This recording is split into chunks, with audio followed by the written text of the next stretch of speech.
지금 과학기술 기부 활동인데 어떻게 국회의원이 이 자리에 섰을까? 여러분 궁금하시죠? 예, 사실은 제가 국회의원이기도 하지만 과학자입니다. 과학자 중에서 제가 전공한 분야는 물리학이고, 또 물리학이라는 학문은 과학 중에서 특이하게 또 이론과 실험을 이렇게 나누어서 전공하는 분야인데, 제 분야는 이론 물리학입니다. 저는 서울 출생인데요. 서울 남산이 있잖아요. 우리 서울의 중심에. 남산에 가면 남산 시립도서관이 있습니다. 거기에서 10분 거리에 곳에 저희 집이 있었기 때문에 제가 거의 방학 때면 이 남산 도서관에 가서 살았습니다. 그래서 어떤 방학은 2달 내내 아침부터 가서 문 닫을 때까지 거기서 점심 저녁을 사 먹으면서 모든 종류의 책을 읽으면서 보냈습니다. 그러한 세상의 모든 것에 대한 관심이 이제 고등학교 때 가면은 이제 과학, 특히 물리학에 대한 관심으로 제가 집중이 됐습니다.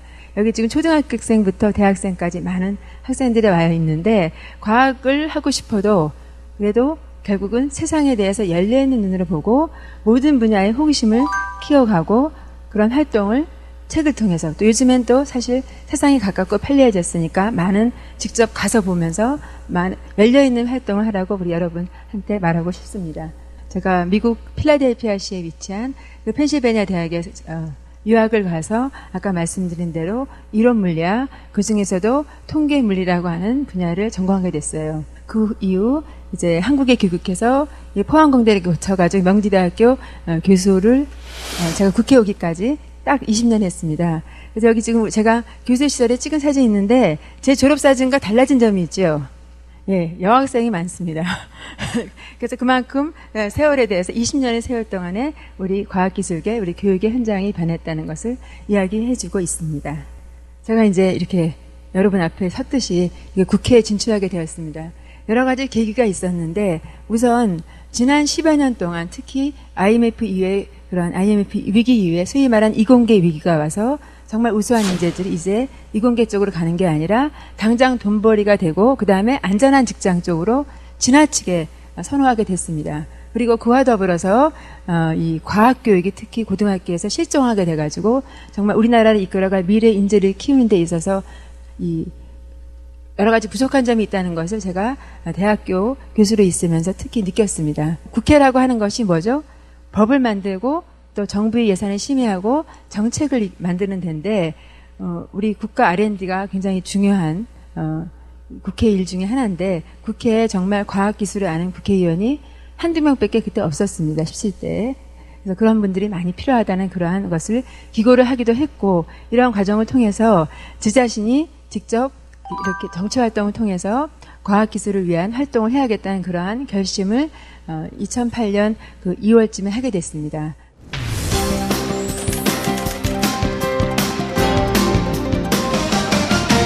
(1950년) 6.25 전쟁 후 그 폐허에서는 아마 우리 GDP가 세계에서 제일 낮은 몇 번째 국가 중에 하나였어요. 근데 작년의 경우에 이제 세계 수출입 구매를 하면 10위권 안에 들고 경제 규모를 했을 때 약 13, 4위가 되고 있습니다.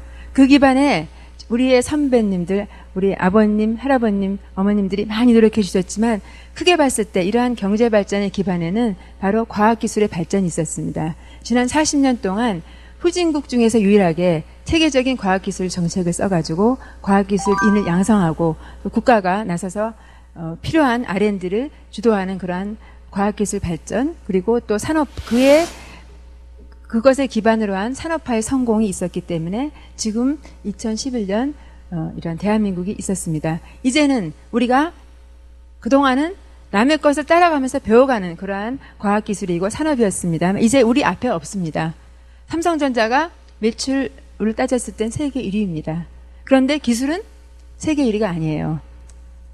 과거에 모방하는 과학기술이 아니라 이제 창조하는 과학기술, 특히 기초과학의 중요성이 저는 있다고 생각했습니다. 여러분도 누구나 다 지금 스마트폰 다 가지고 계시죠? 네? 저는 스마트폰을 만드는데 가장 중요한 역할을 한 것이 수학과 물리학이었다고 생각합니다. 약 60년 전에 셰논이라고 하는 수학자가 통신의 수학적 이론이라고 하는 그러한 중요한 수학 논문을 하나 냈어요. 그 논문이 있었기 때문에 지금 이 2021세기에 스마트 혁명이 가능했습니다. 그리고 기술적으로는 이론적 기반은 그 수학 이론이었고 기술적으로는 20세기 현대 물리학의 혁명에 생기는 양자역학, 반도체 물리학을 통해서 하드웨어적인 기반이 있었기 때문에 바로 21세기 스마트 혁명이 가능했습니다. 그러한 21세기에 정말 2년 전에 우리가 스마트 혁명이 있으리라고 상상도 못했어요. 근데 앞으로 2년 후에 세상이 또 어떻게 바뀔지 정말 상상하기 힘듭니다. 그래서 우리가 그러한 시대를 이끌어가기 위해서는 바로 기초과학의 강국이 돼야 된다는 그러한 생각을 했고, 이러한 것을 이야기할 사람이 바로 순수한 기초과학을 전공한 저 같은 사람이 국회에 들어가야 된다고 생각해서 국회에 왔고, 그러한 활동을 지금 국회에서 하고 있습니다.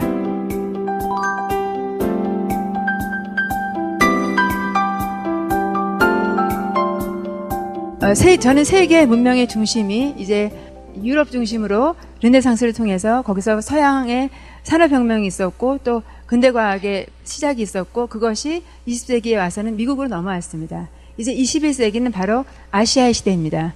근데 아시아 시대 중에서 이 작지만 큰 나라 대한민국이 역할을 하기 위해서는 바로 우리만이 무엇을 가지고 있어야 되는데, 그것이 바로 저는 기술 특화라고 생각합니다. 그 기술 특화를 말하기 위해서는 기초과학의 강국이 돼야 되고요. 그래서 여러분들이 바로 그 기초과학의 강국이 이끄는 인재가 돼야 되는데요. 여기 있는 여러분들 보니까 다 똘망똘망해서 정말 큰 역할을 할 것 같은데, 제가 생각하는 인재에 대해서 여러분하고 같이 잠깐 생각을 나누면 각자의 끼가 있어야 될 것 같아요. 그리고 저는 우리가 창의력이라고 하는 걸 많이 이야기하는데, 창의력의 기반은 그게 갑자기 그냥 하늘에서 떨어지는 게 아닙니다. 결국은 노력입니다. 에디슨도 99% 노력과 1%의 머리 됐고, 저 자신도 마찬가지라고 생각합니다. 우리가 멜콤 글래드윌에 보면은 1만 시간의 법칙이라는 게 있어요. 다시 말하면 우리가, 여러분이 미적분 잘하는 여기 우리 이공계 출신 학생들 있을 텐데요.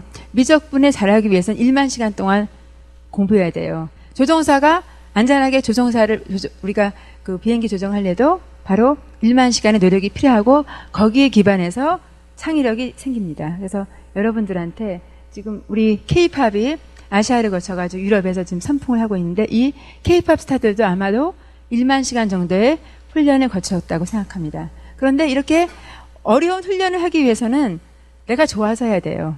그래서 여러분들한테 이야기해주고 싶은 것은 많은 것을 경험하고 읽고 대화하고 또 만나고 싶은 사람 만나서 자기가 좋아하는 거를 찾아야 됩니다.